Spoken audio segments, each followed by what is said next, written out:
takes me back. I think, like the first in anything, the first time you go through a lot of things, it sticks with you. Ironically enough, even though I had no vested interest in this, and I even said at the time, I don't want to use this as a vehicle for my career in any way, shape, or form. It's just something I feel motivated to do. And I'm curious, and I'm interested, and I'd like to help out in whatever way. He's got a compassionate heart. He's curious, and he brings his influence to the table. And that's who Tom is. And he wants to understand how things work. He wants to understand why the situation is the way it is, and how, in fact, what we're proposing to do is going to make a difference.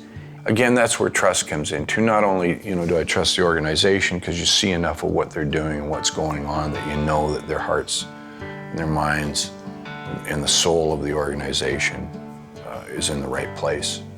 They testify with their actions and with love. Mulligan and I went into Africa saying we want to tell it the way it is, right? And they agreed. And we also said we want to show the good side, because what we're presented with in the media in the West, it dehumanizes people. It makes you think that this is all there is. All there is suffering, and there's a lot of it. There's also culture. There's a lot of cultural components and things that you don't expect. This ultimately isn't about World Vision. It's not about Tom, or it's not about me as formerly a part of World Vision. It's about the people we're helping. And they're not just recipients who have no life. In spite of the most incredible problems in the world, they still have lives. And in the midst of all the challenges that they face, they love their kids. They figure out ways to have humor, music. And so that's been another feature, I think, in Tom's relationship, that there's always been that sense that we want to do right because they're our partners, because they're bringing their lives to the table. And I always felt that Tom understood that, because what happens in these interactions, we're changing each other. We started out in Ethiopia, and then we went to Nairobi and then down to Zimbabwe, but we were on transition through there, so we were only there a couple of days, and then we were into Mozambique from there.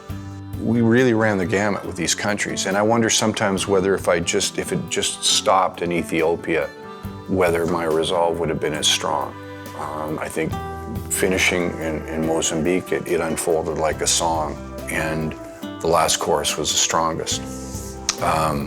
Because Ethiopia was very confusing. My question was, you're supporting a country here that this is a ruthless regime. This is a guy that shoots people in Parliament if they disagree with him. He said, if we can help one kid get out of here and go to school, and maybe that kid will come back later and change his own country. Really, that basic issue of let's help one kid survive, and then maybe two, and then three. It's simplifying the focus. It's like life's a highway. It's keeping your eye on the road ahead of you. Let's just help these people, help themselves, help them get on their feet. I wrote a song called Party's Not Over, and I touch on Louisa. And Louisa was another little girl I met in Mozambique. She saw her family slaughtered in front of her. And and there she was in the dirt, she's on the outside of this one tent, and she wasn't more than about 8 years old.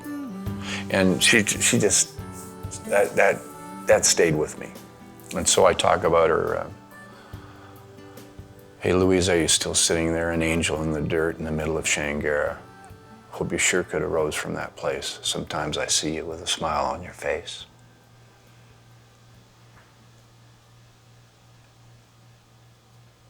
Yeah. I think I would think about her a lot. What happened to her,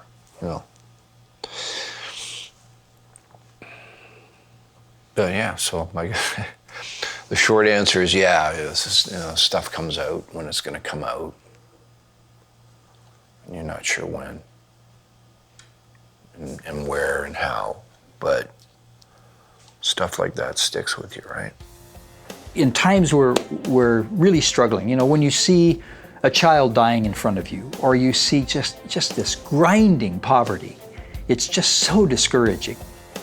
What you have to understand, I think, is you've got to take your emotions seriously. You mustn't deny them. You're feeling sad or you're feeling angry. You're just so angry at this. But what I've always shared with Tom is, how am I helping the people that are in this situation? In terms of their situation of human need right now, they need us to do what we can do to make a difference. Everybody has to find their way in this because it's so personal. You know, you evolve through your different records, you know, and you grow through the different records in different ways and through the different experiences. I often believe that you only change through trauma. And it was somewhat traumatic. But the African experience kind of, I came back, it was a different Tom, you know, because of what I was saying, because of the trauma of some of it. Some of the really great stuff too that we saw, the celebration we saw. Again, you know, some of the poorest people, the most desperate people will express this joy to you, you know, and generosity. I came home, and how do you deal with it? I dealt with it by getting up early that morning, 4 or 5 in the morning, and I went out to the shed, and by 7 or 8, Life as a Highway for the most part was completed. Living through that experience, you know, and writing that song, but it changed my career, changed my life. Like all of a sudden I had my biggest success after that. As a songwriter, you can't live in a bell jar. You've got to draw from real experiences if you want to write. It enriches your soul, and it also, you know, puts scars on your soul. And once those scars heal, you're stronger for it, and you're a different human being coming out of that. So the whole record was this process where emotionally, psychologically, I kind of grew. So the record had that energy, and coming out of it,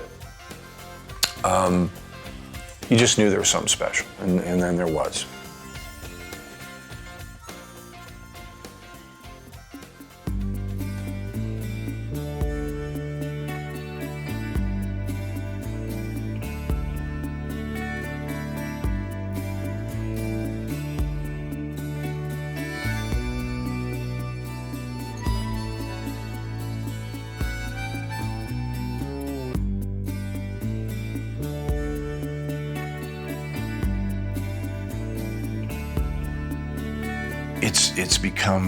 It's become a more treacherous world in a lot of ways, but it always has been. It's just on, maybe we're just more aware of it.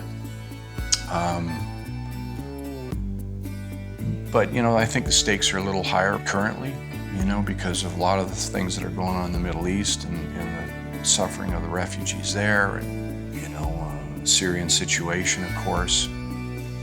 It's more complex from the point of view that on the one hand, I look at my daughters and I look at all their friends, they're so much more aware than maybe we were when we were kids about the world in general and about things going on and about fair play, decency, honesty, the human condition and suffering.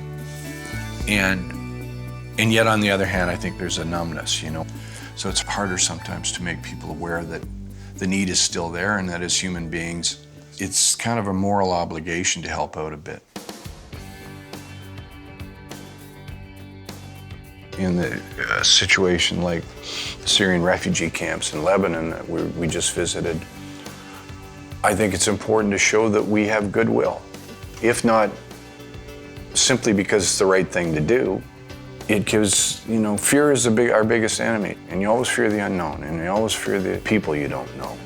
It's important that they know that we have compassion in our hearts, and that we have a face and a soul, and that they understand us as friends. It might sound naive in this society that's become increasingly more cynical and dangerous, but I think that helps break down barriers, and I think that helps mend fences, and it helps people.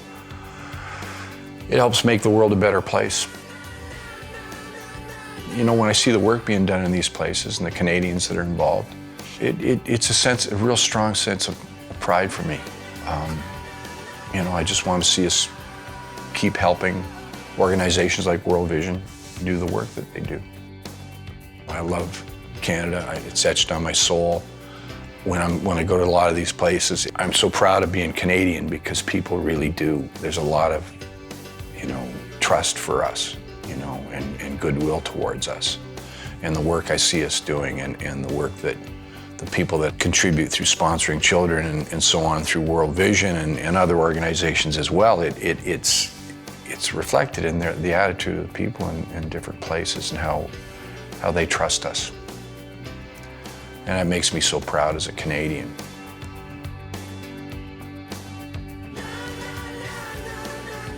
It is a mad world.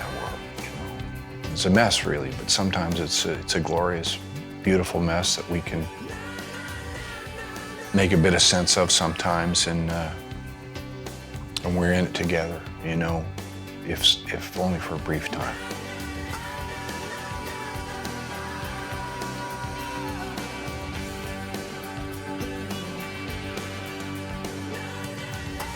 Not as many people are as blessed and as lucky as I am to have been able to have these experiences, because that's the way I look at it. But you get so much more out of it than you put in. So much more.